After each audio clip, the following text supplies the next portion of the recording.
Sahabat Komari Abdullah dimanapun berada, apa kabar semuanya? Hari ini saya bawa cerita seru, kisah rakyat, petuah leluhur, sampai hiburan yang cocok dinikmati bareng keluarga.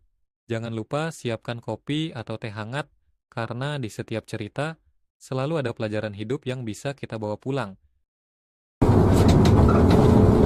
Di malam yang gelap dan sunyi, sebuah bis tua berangkat dari kota kecil menuju ke desa terpencil yang terpisah oleh hutan lebat. Bis itu hanya terisi oleh beberapa penumpang yang sedang pulang dari kerja malam di kota. Suasana di dalam bis cukup tenang, hanya diterangi oleh lampu kuning redup di dalam kabin dan sorotan lampu depan yang menembus kegelapan. Sopir bis, Pak Budi, seorang pria paruh baya yang sudah mengenal jalan ini seperti telapak tangannya sendiri, mulai merasakan sesuatu yang tidak biasa. Angin malam seakan berbisik-bisik lebih keras dari biasanya, dan suhu di dalam bis mulai turun drastis meski AC tidak dihidupkan. Bis itu mulai masuk ke dalam hutan lebat, di mana pohon-pohon besar menjulang tinggi, menutupi langit malam yang berbintang. Jalanan semakin sempit dan berkelok-kelok, membuat perjalanan semakin mencekam. Tiba-tiba, di tengah perjalanan, bis itu berhenti dengan sendirinya. Mesin bis mati, dan lampu-lampu di dalam bis mulai berkedip-kedip. Penumpang mulai gelisah. "Ada apa, Pak?" tanya salah satu penumpang, seorang wanita muda bernama Siti. Pak Budi mencoba menghidupkan kembali mesin, namun bis hanya berbunyi menggeram tanpa bergerak. Di luar, keheningan malam dipecah oleh suara langkah-langkah yang mendekat. Semua penumpang diam, mendengarkan. Langkah-langkah itu bukan dari manusia, terdengar seperti kaki yang tidak memiliki bentuk yang jelas, seolah-olah sesuatu yang tidak terlihat sedang mengelilingi bis.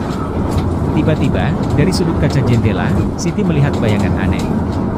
Bentuk yang kabur, seperti wanita dengan rambut panjang menutupi wajahnya, berdiri di antara pohon-pohon.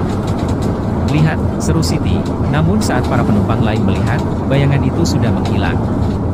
Bis mulai bergetar, dan suara seperti tangisan anak kecil terdengar dari bagian belakang bis.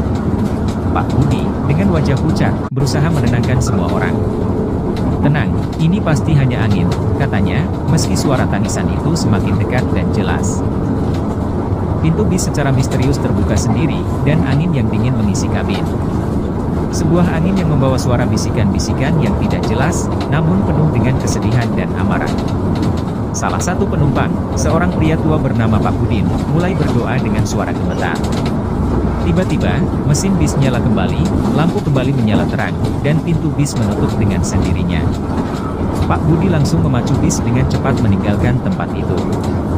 Namun, di cermin spion, mereka semua melihat sesosok wanita berambut panjang berdiri di jalan, menatap mereka dengan mata kosong yang menyeramkan. Ketika bis akhirnya keluar dari hutan, semua penumpang bernapas lega, namun perasaan takut itu tetap melekat.